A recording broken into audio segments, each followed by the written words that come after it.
마태복음 22장, 오늘 이 저녁에는 마태복음 22장 1절부터 14절에 있는 예수님의 잔치에 예복을 입는 비유를 통해서 왕께서 준비해 주신 예복을 입으라는 제목으로 함께 말씀을 나누겠습니다. 우리 성경을 펼치시고요. 신약성경 마태복음 22장 1절부터 있는 말씀을 함께 읽습니다.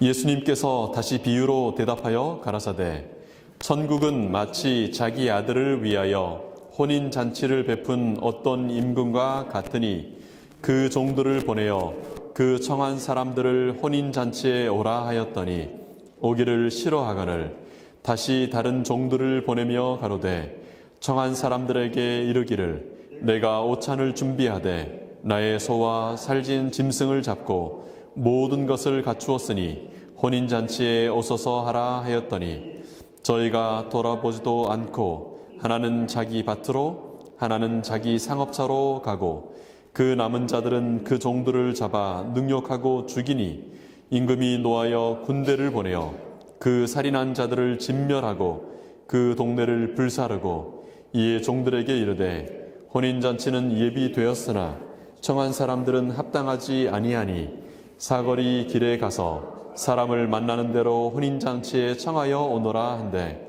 종들이 길에 나가 악한 자나 선한 자나 만나는 대로 모두 데려오니 혼인 자리에 손이 가득한지라 임금이 손을 보러 들어올세 거기서 예복을 입지 않은 한 사람을 보고 가로되 친구여 어찌하여 예복을 입지 않고 여기 들어왔느냐 하니 저가 유구무원이언을 임금이 사환들에게 말하되 그 수족을 결박하여 바깥 어두움에 내어 던지라 거기서 슬피 울며 이를 갈미 있으리라 하니라. 창함을 받은 자는 많되 택함을 입은 자는 적으니라. 성경의 하나님 이야기는 비극일까요? 희극일까요? 결론적으로는 해피엔딩일지 모르겠는데요. 아무리 성경을 읽어도 하나님 참 안 되신 분인 것 같아요. 하나님께서 그렇게 많이 쏟아 부어주시는데 잘 됐다. 사람들이 하나님의 마음을 잘 이해했다. 잘 따라왔다는 기록은 그렇게 많지 않아요. 인간 역사 6천년 중에 그렇게 따라온 때는 아주 짧은 것 같아요. 그냥 내 말 안 듣는 거, 또 뭐 사람이 이렇게 누군가가 내 말을 안 들어주는 것도 속상한 일이지만 그 내 말을 안 듣는다는 것 자체가 그 사람의 죽음을 의미할 때는요. 이렇게 와야 사는데 자꾸 고집하면서 죽음의 길로 가는 것을 보아야 할 때예요. 예수님께서는 내 사랑하는 자식들이 죽어가는 것을 쳐다보는 하루가 얼마나 긴 것처럼 느껴진다고요? 1000년 같다고요. 1000년 같다고요. 생각해 보세요. 내 자식이 그냥 교통사고가 나서 죽었거나 뭐 이렇게 죽어도 정말 가슴이 아픈 일인데 자기가 고집하고 자기가 선택하고 자기가 말을 안 들어서 죽어가는 것을 봐야 하는 아버지의 심정. 잔치를 준비했는데요. 정말 좋은 것들을 준비해서 오라고 하시는데 안 오는 거예요.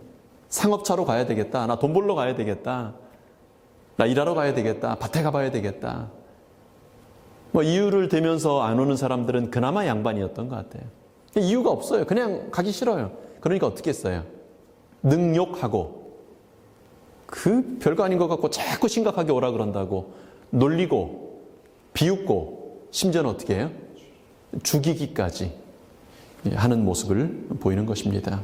그래서 임금님은 거절당한 임금님은 누구 데려오라 그래요? 아무나 데려와라. 잔치는 준비되었고 자리가 비었으니 누구라도 데리고 와라. 여긴 왜 그렇게 표현했는지 모르겠지만 악한 자나 선한 자나 그가 어떠한 성격을 가지고 있든 그가 어떤 삶을 살았든 상관하지 말고 일단 데려와라. 아니 임금님의 잔치에 아무나 데려다 놓으면 됩니까? 데려와라. 그리고 뭘 입혀라? 내가 준비한 예복이 있으니 왕의 잔치에 합당한 예복이 준비되었으니 안에 무슨 옷을 입었든 간에 그가 어떤 옷을 걸쳤든 간에 상관없이 들어오면 뭘로 갈아입히고 왕의 예복으로 갈아입히고 나의 잔치에 참석하도록 해라. 이제 잔치가 거의 이르렀습니다. 이제 잔치가 막 시작될 거예요. 임금님은 잔치가 시작되면 그 잔치 자리에 어울리지 않는 사람이 잔치 시간에 곤란을 겪지 않도록 마지막으로 점검합니다. 뭘 점검해요? 그가 원래 캐네디안 구스를 입었는지, 원래 반팔을 입고 왔는지 아무것도 신경 쓰지 않아요. 하나만 점검해요. 뭘 입었는지. 주어진 예복, 모두에게 공평하게 허락된 예복, 선물로 그렇게 제공된 예복을 입었는지 한 사람이 입지 않았죠. 쫓겨나게 되는 것으로 비유는 그렇게 됩니다. 여기 계시는 분들이 예수님이 100년 안에 안 오신다면 아마 30년, 엄청 길면 50년, 조금 더 짧으면 20년 안에 예수님의 재림을 경험하시게 될 겁니다. 그죠? 우리가 눈 감는 순간 우리는 눈 감게 되고 눈 뜨면 언제? 예수님 재림이에요. 성경은 사람의 죽음은 잠과 같아서 도무도 없고 생각도 없고 찬양하는 일도 없고 사람이 죽음 이후에는 천국도 없고 지옥도 없어요. 사람이 죽으면 잠자는 것처럼 무식 상태에서 완전히 무로 돌아가 있다가 예수님 재림하실 때 다시 일으키시면 그때 뭐가 시작돼요? 찬양이 시작되고. 예, 그러니까 사실 아담 이후로 6천년의 역사가 흘렀다고 하지만 무드셀라가 969년 이후에 예수님 재림 맞는 거고요. 지금 우리는 다 태어나는 순간 80년, 90년 후면 재림 맞는 거예요. 예수님 언제 오십니까? 지구 역사는 어떻게 될지 모르지만 나에게는 이제 어쩌면 10년 남았어요. 30년 남았어요. 50년 남았어요. 여기 50년보다 더 오래 기다려야 될 분이 없을 것 같습니다. 혹 어쩌면 우리 모두가 공통적으로 5년 안에 예수님의 재림을 맞을 수도 있겠지요. 그런데 그 잔치가 시작되는 예수님 다시 오시고 이제 천천만만의 천사들과 함께 잔치를 벌리기 바로 전에 뭐 하겠다 그랬어요? 예복을 제공해 주셨으니 그 예복 입었는지를 확인하겠다고요. 그것을 우리는 뭐라고 부릅니까? 재림 전 예복 입었는지를 조사하는 심판이라고 합니다. 언제부터요? 1844년 10월 22일 2300주야까지 지니 그때 성소가 정결하게 함을 입겠다고 했던 그 해의 대속죄일 1844년에 대속죄일 10월 22일부터 이제 그것이 시작됨을 우리가 알고 있지 않습니까? 영계시록 22장에는요. 보라 내가 속히 오리니 내게 줄 상이 내게 있어 각 사람에게 그의 일한 대로 갚아주겠다 그랬어요. 내가 속히 오면 이미 나한테는 상이 있어요. 그래서 각 사람에게 줄 거예요.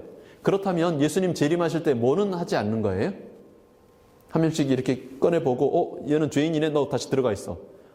얘는 괜찮네 너 상 줘. 이게 아니라 예수님 재림하실 때 부활하는 모든 사람들은 뭐 받을 거예요? 상 받을 거예요. 특별부활로 찌른 자 이렇게 몇몇 특별부활을 제외하고는 그러니까 예수님 재림하실 때 내가 속히 오리니 내가 줄 상이 내게 있어. 예수님 재림하실 때는 이미 뭐가 결정된 이유예요? 상을 줄 사람이 누군지 예수님의 상을 거절한 사람이 누군지가 결정된 이유라야 되는 거예요. 그래서 잔치가 시작되기 전에 반드시 임금님이 먼저 와서 뭐 하는 게 선행돼요? 예복을 입었는지를 점검하는 일이, 소위 조사하는 일이 먼저 선행된다고 하는 것입니다. 그러니까 우리가 예수님 100년 후에 온다고 생각하죠. 200년 후에 온다고 생각해요.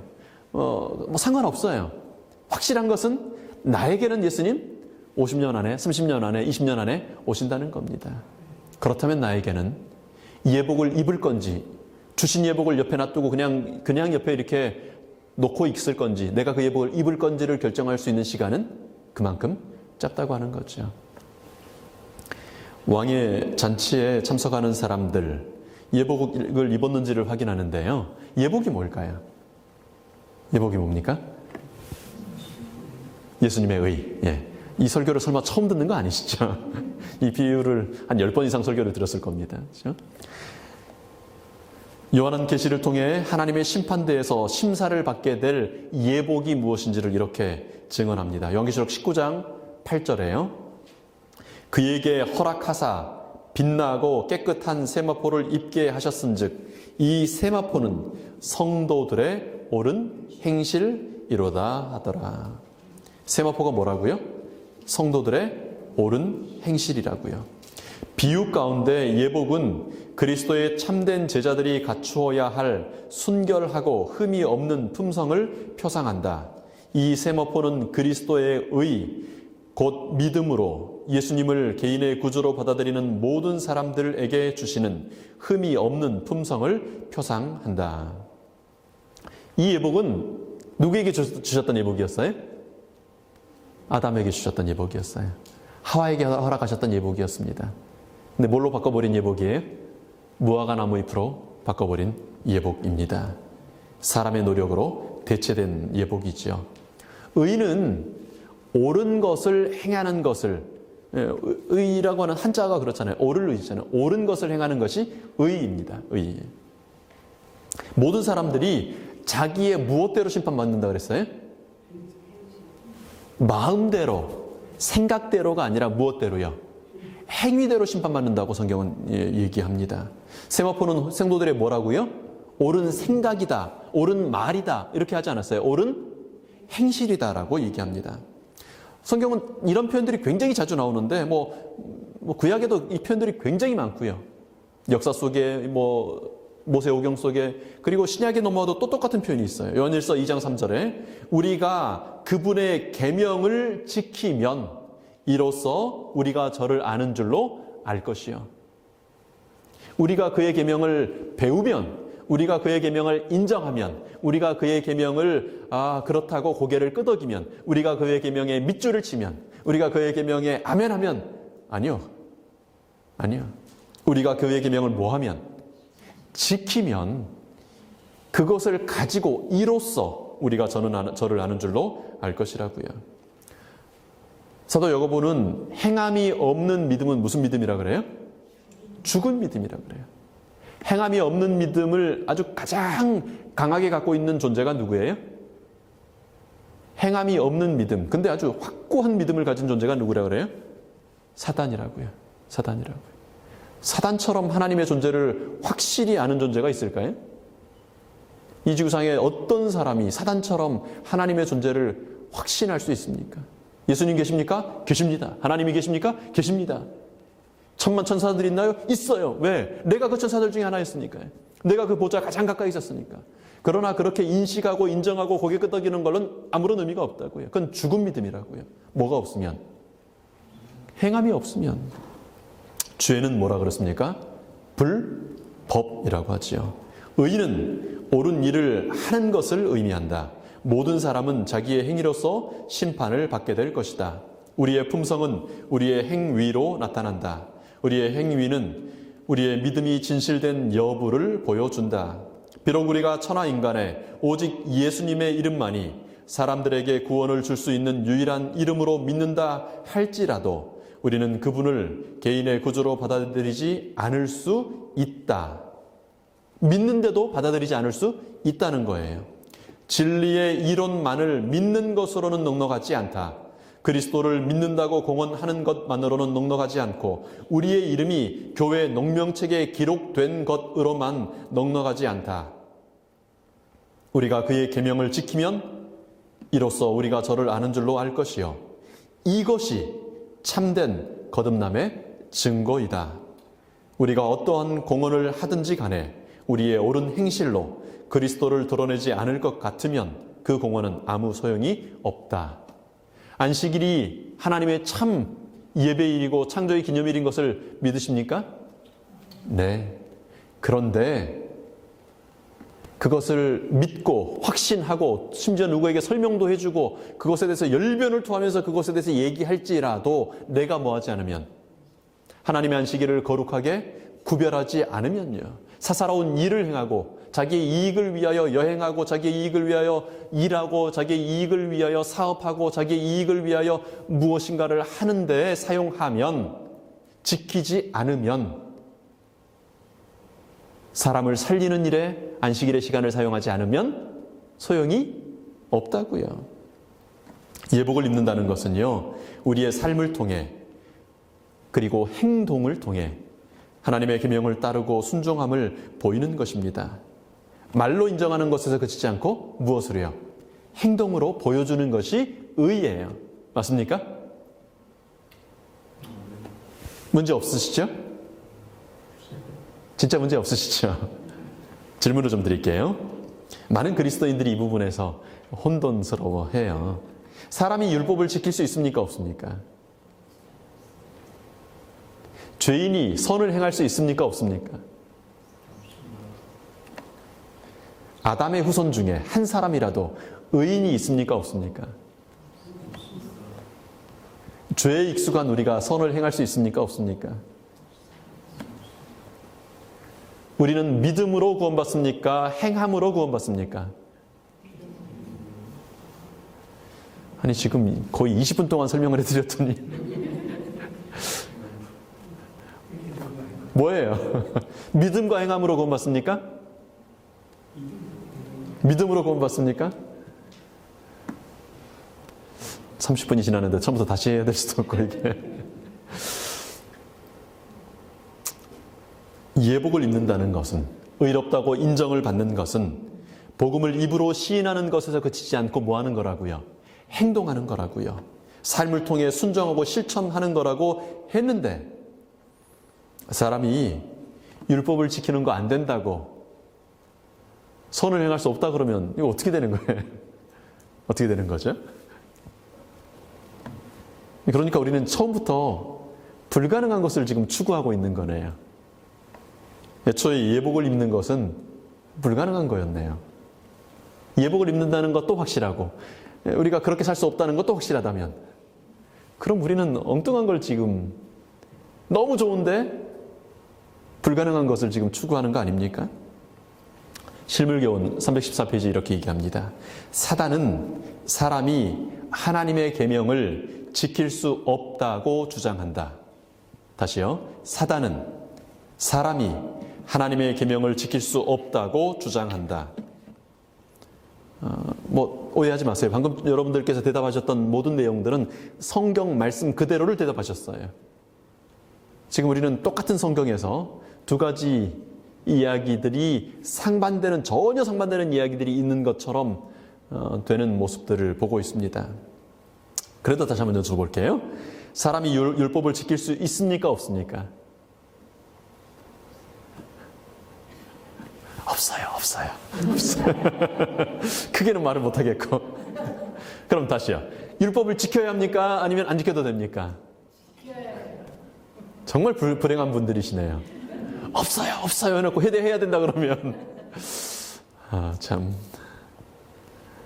하나님의 계명을 지킬 수 있습니다. 지켜야 합니다. 그런데 우리는 죄인입니다. 이런 것을 모순이라고 합니다. 딜레마라고 하는 거죠. 이 모순은 절대 해결되지 않아요. 이 딜레마는 어떤 경우에도 풀리지 않아요. 그래서 사람이 절대 풀 수 없는 이 모순 때문에, 이 딜레마 때문에 하나님이 사람으로 오셨습니다. 사람은 해결할 수 없기 때문에 아무리 노력을 해도 아무리 고민을 해봐도 찾을 수 없는 답이기 때문에 사람으로 오신 하나님께서 죽으셨습니다. 그리고 다 이루셨다고 선언하시고 가능하시다고 말씀하십니다. 이 딜레마가 어떻게 해결된다고요? 오늘 본문 비유로 돌아옵니다. 어떻게 이 모순이 해결될 수 있어요? 내 옷이 너무 더러운데 이 겨울에 어울리지 않은 짧은 팔밖에 못 입고 있는데 그나마 깨지지하고 더럽고 왕의 잔치에는 도무지 어울리지 않는 옷을 입고 있는데 여기 한 사람도 예외 없이 다 그 모양인데 근데 왕의 잔치에 앉으래요. 그럴 수 있대요. 무엇을 통해서요? 예복을 통해서요. 그 예복은 누가 준비한 예복이라고요? 왕께서 준비하신 예복이요. 임금님이 준비한 예복을 잔치에 참석하는 사람들이 입는 겁니다. 예수님께서는 이렇게 약속하시죠. 요한복음 1장 12절 말씀요. 기억하시는 말씀일 겁니다. 영접하는 자, 곧 그 이름을 믿는 자들에게는 하나님의 자녀가 되는 무엇을요? 권능을, 힘을 주셨으니 영접하는 사람, 사람을 오신 하나님, 사람을 위해 모든 것을 주시는 그리스도를 영접하는 사람, 받아들이는 사람, 아, 네, 그렇군요 하고 동의하고 받아들이는 사람에게는 하나님의 자녀가 되는 권세를, 힘을, 능력을 주신다고요. 하나님의 자녀로 잔치를 즐길 수 있는 사람들이 어떤 사람들인데요? 예복을 입은 사람들인데요.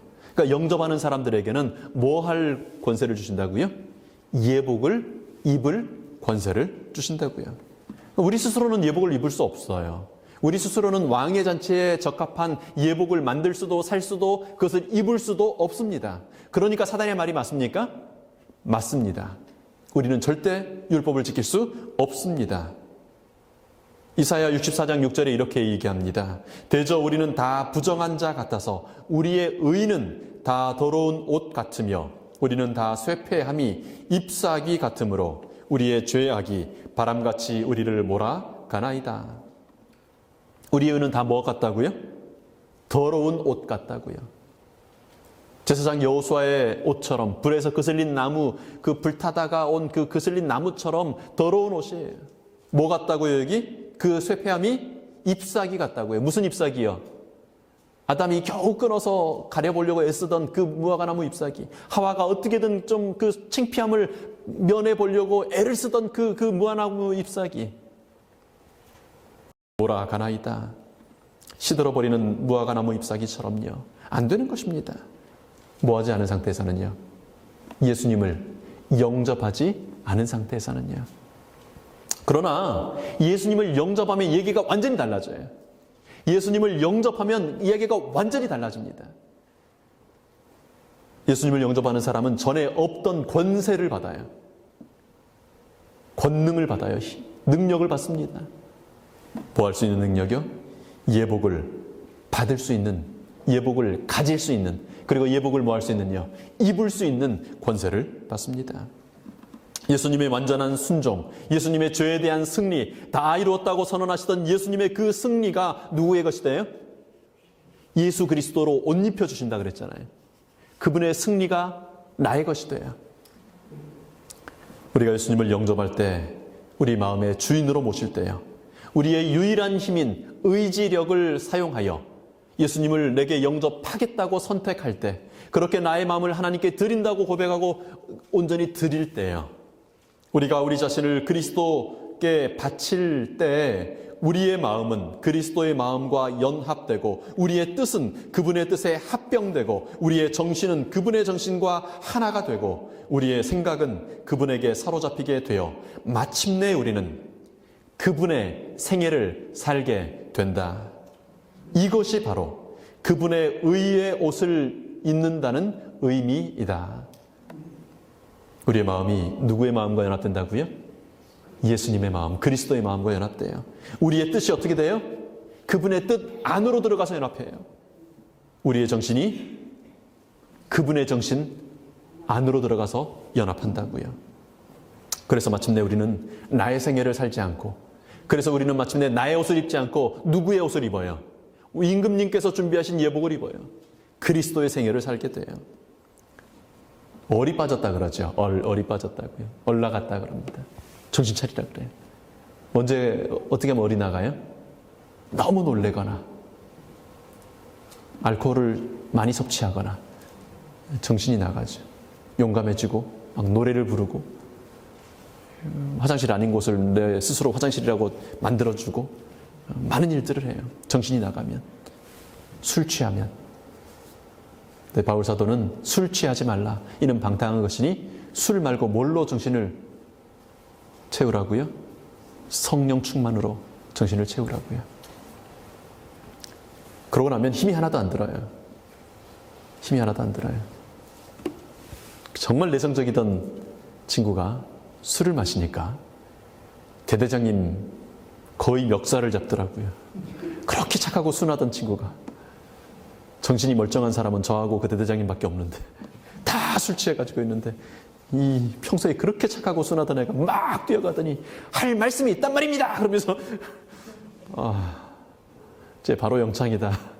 대대장님이 그날 기분이 좋으셔가지고 내 정신이 아니니까 힘이 안 들어요. 만약에 그 아이 보고, 그 순에 빠진 애 보고 평소에 대통령 위원장님 사무실에 가서 뭐 이렇게 보고하라 그랬으면 얘 더덜 떨면서 절대 못 갔을 거예요. 근데 힘 하나도 안 들더라고요. 막 가가지고 막 익혀잡고, 아, 그래, 알았어. 술 취했지? 하는데 막 끝까지 안 놓더라고요.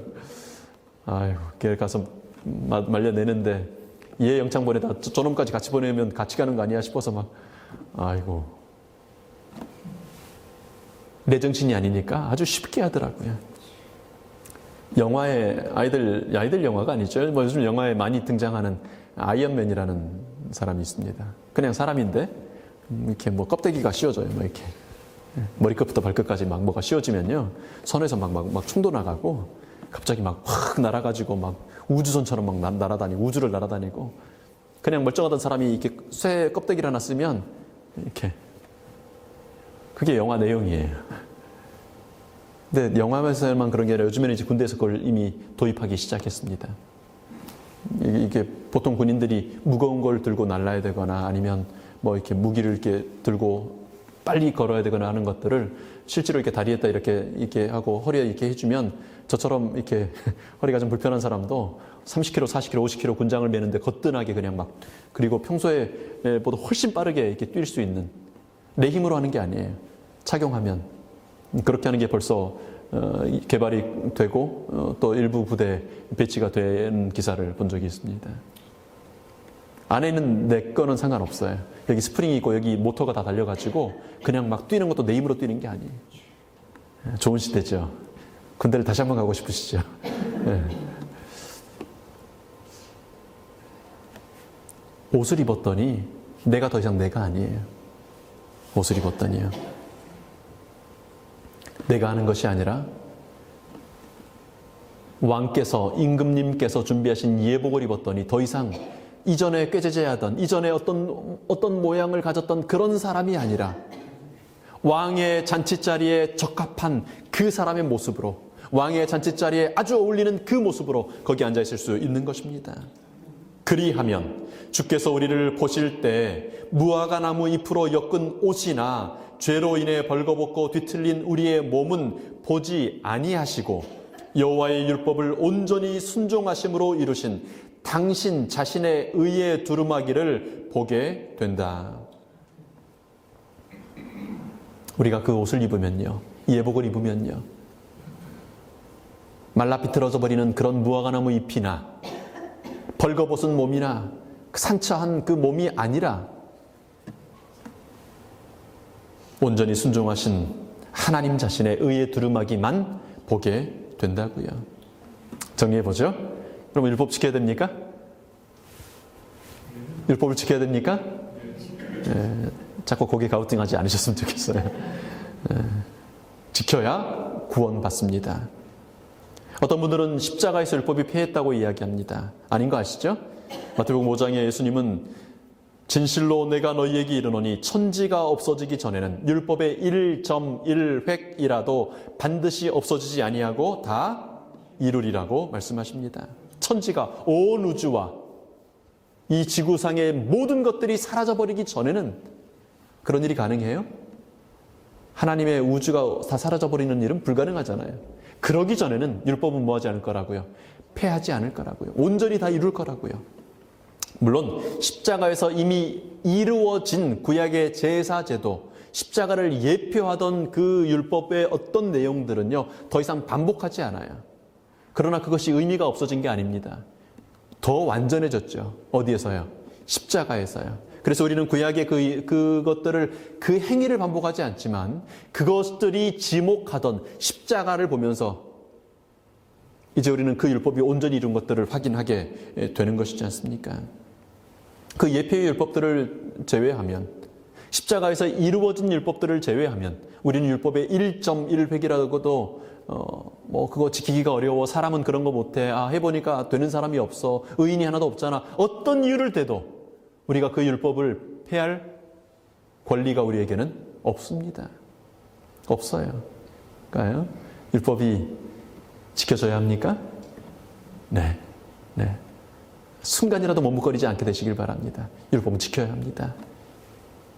율법을 폐하기 위해서가 아니라 완전하기 위하여 오신 예수님, 율법을 존중하시기 위하여, 그 율법을 지켜내시기 위하여 기꺼이 십자가에 죽으신 예수님. 그런데 그 예수님 앞에서 우리가 예수님 믿는다는 사람들이 율법은 이제 뭐 좀 안 지켜도 되지 않냐고, 해보니까 어려우니까 좀 안 해도 되지 않느냐고 얘기할 수 있어요? 아니요, 아닙니다. 사단의 도전, 사람은 율법을 지킬 수 없다고 하는 사단의 거짓말에 대하여 고개를 갸우뚱거리면서 그런 것 같기도 하고 라고 대답하지 않게 되길 바랍니다. 예복을 입어야 되는 것 같기도 하고, 뭐 이미 나 옷 입고 왔는데 그냥 좀 있어도 될 것 같기도 하고. 아니요, 반드시 율법을 지켜야 구원받습니다. 어떻게 지킨다고요? 죄인이 어떻게 율법을 지킬 수 있어요? 죄에 익숙한 죄인이 어떻게 율법을 지킨다고요? 임금님께서 준비해 주신 뭘 입으면요? 예복을 입으면요. 십자가에서 이루신 그 예복을 입으면요.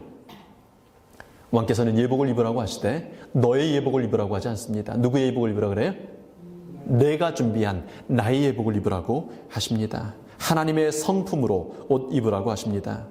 신의 성품을 나눠받는 사람은 하나님의 크신 의의 표준, 곧 그분의 거룩한 율법에 일치하게 될 것이다. 이 율법이 하나님께서 사람의 행위를 헤아릴 때 사용하는 표준이다. 이것이 심판 때 사람의 품성을 시험하는 시금석이 될 것이다. 우리가 어떻게 생각하든 간에, 우리가 어떻게 말하든 간에, 우리의 경험들이 우리에게 뭐라고 얘기하든 간에 하나님은 변하지 않으세요. 회전하는 그림자도 없으신 하나님은 심판하실 때 반드시 그분의 율법을 가지고 심판하실 겁니다. 그러니 누군가가 율법은 폐했다, 사람이 어떻게 그 율법을 지키냐, 율법 지키지 못한다, 율법 안 지켜도 된다, 은혜로 구원받는다고 아무리 얘기해도 그분은 율법으로, 하나님의 변함없는 법으로 심판하십니다. 우리는 반드시 온전한 율법을 지켜야 합니다. 그런데 누구를 통해서요? 그리스도로 오신 예수님을 통해서요. 메시아로 오신 예수님을 통해서요. 입혀주시는 의를 통해서요. 주시는 예복을 통해서 우리는 온전히, 이미 온전히 다 이루었다고 선언하신 그 온전한 예복을 내가 뭐 하는 거예요? 입는 거예요. 이 바짝 말라 비틀어진 몸, 이 보잘것없는 몸이 아니라 나를 덮은 예복을 통하여 온전히 이루었다고 선언되는 것을 경험하는 것입니다. 신의 성품을 나눠받는 사람들이 되시기를 축원합니다. 거룩한 율법에 일치할 수 있도록요, 나눠주시는 의, 입혀주시는 의를 받게 되길 바랍니다. 그러면요, 전혀 힘이 들지 않아요. 내가 뭘 했는지를 몰라요. 그죠? 오른편에 선 사람들이 저희가 언제 그런 일 했습니까? 저희가 언제 옥에 갇힌 것을 보았고, 저희가 언제 줄인 것을 보고 먹을 것을 드렸습니까? 저희가 언제 그런 일을 했습니까? 저희는 그런 일을 한 기억이 없는데요. 예, 그래요. 그들이 한 게 아니니까요. 그들이 했으되 그들 안에 역사하시는 성령께서 그들 위해 입혀주신 그리스도의 의의 옷을 통하여 하나님께서 그들을 통하여 하신 일이지 그들이 한 게 아니니까요. 그러면 여러분, 문제가 있다면, 확신이 있다면 그리스도의 십자가로 나아가게 되길 바랍니다. 가슴을 치면서 나는 왜 이럴까? 내가 왜 이런 사람일까? 제발 그런 거 하지 마세요. 그 백날 해봐야 아무 소용없어요. 면벽수도 100년 해봐야 막 나를 살피고 막 성찰, 그거 아무리 해봐야 아무 소용없어요. 1000년을 해도 사람은 불가능해요. 의인은 없나니 하나도 없으니까요. 문제가 있다고 느끼는 순간 바로 어디로 가야 돼요? 십자가로 가야 합니다. 문제가 있음을 발견하는 순간 바로 어디로 가야 돼요? 하나님의 말씀으로 가야 합니다. 성경 더 읽어보세요. 기도를 더 진지하게 해보세요. 어떻게 설교는 80년간 들어도 맨날 똑같아, 결론이. 똑같아요. 그거 해보시니까 아시잖아요. 그것 외에는 방법이 없어요. 신앙은 너무 쉬운 거예요. 그것 외에는 할 게 없어요. 하나님 말씀을 읽고 묵상하고, 그리고 뭐 하고요? 하나님의 도우심을 구하고, 그래서 하나님의 능력으로 그걸 뭐 하고? 말씀을 실천하고 순종하고. 실천하면, 그 옷을 뭐 하면요? 입으면, 여러분 부족함을 느낄 때마다, 더러움을 느낄 때마다, 창피하게 생각될 때마다, 아담과 하와가 벌거벗었으므로 두려워하여 숨고자 했던 마음이 있었던 것처럼 마음이 흔들릴 때마다 예복을 주시는 하나님께 나아가게 되길 바랍니다. 내 안에는 가망이 없다는 사실을 기억하시게 되길 바랍니다. 그래서 성경은 두 가지 얘기를 해요. 두 가지 얘기를. 사람이 전혀 불가능하다는 얘기를 하고요. 사람은 온전히 율법을 지켜야 한다는 얘기를 하는 거예요. 왜요? 예수님 없을 때는 절대 불가능해요. 그러나 예수님 안에서는 완전한 의예요. 여러분 99% 의가 가능해요? 예수님에게서 우리가 1%의 불의만 해달라고 요구할 수 있습니까? 예수님에게 99.9% 정도면 되지 않냐고 예수님께 그렇게 얘기할 수 있어요? 사단이 그거 했거든요. 다 인정해 줄 테니까 엎드려 딱 절 한 번만 해라. 오케이 너가 메시아인 거 알고 다 알겠어. 성전에서 한 번만 뛰어내려봐. 한 번만 먹어봐 그거.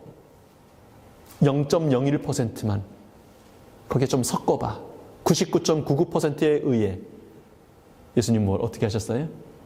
기록되었을 때 또 기록되었을 때 이기셨잖아요. 이기셨잖아요.